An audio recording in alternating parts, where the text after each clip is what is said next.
Hi സുഹൃത്തുക്കളെ, എല്ലാവർക്കും നമസ്കാരം. നമുക്ക് കൃഷ്ണൻ്റെ ഒരു ചെറിയ കഥ കേൾക്കാം.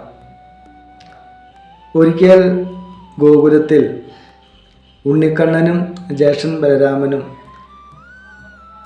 മറ്റ് ഉറ്റ സുഹൃത്തുക്കളും കൂടി കളിച്ചുകൊണ്ടിരിക്കുകയായിരുന്നു. ആ സമയത്ത് നിലത്തിൽ നിന്ന് ഒരു പിടി മണ്ണ് വാരി ഉണ്ണിക്കണ്ണൻ വായിലേക്കിട്ടു.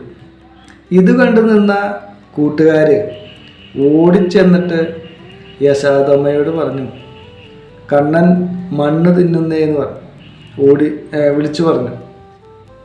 ഇത് കേട്ട യശോദാമ്മയ്ക്ക് ദേഷ്യവും കൂടാതെ സ്വന്തം മകൻ മണ്ണ് തിന്ന് വയറ് കേടാക്കുമല്ലോ എന്ന് ആലോചിച്ച് വിഷമവുമായി.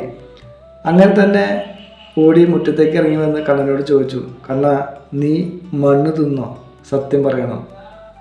കണ്ണൻ തൻ്റെ താമരക്കണ്ണുകൾ വിടർത്തി പേടിച്ചതുപോലെ നിന്നുകൊണ്ട് അമ്മയോട് പറഞ്ഞു, അമ്മേ, ഞാൻ മണ്ണ് തിന്നിട്ടില്ല. ഇവരെല്ലാം കള്ളം പറയുകയാണ്. അമ്മയ്ക്ക് വേണമെങ്കിൽ എൻ്റെ വായ തുറന്ന് നോക്കിക്കോളൂ. അമ്മ കണ്ണനോട് വായ തുറക്കാൻ ആവശ്യപ്പെട്ടു. കണ്ണൻ ആ കുഞ്ഞു വായി അങ്ങ് തുറന്നു. യശോദ കണ്ണൻ്റെ കുഞ്ഞു വായിലേക്ക് നോക്കിയതും അവൾ അത്ഭുതപ്പെട്ടു പോയി. അവിടെ കണ്ടത് മണ്ണല്ല, അനന്തമായ ആകാശം, മിന്നിത്തിളങ്ങുന്ന നക്ഷത്രങ്ങൾ, പർവ്വതങ്ങൾ, സൂര്യനും ചന്ദ്രനും, എന്തിനു പറയണു, ഈ ഭൂമിയിലെ സകല ജീവജാലങ്ങളും കണ്ടു.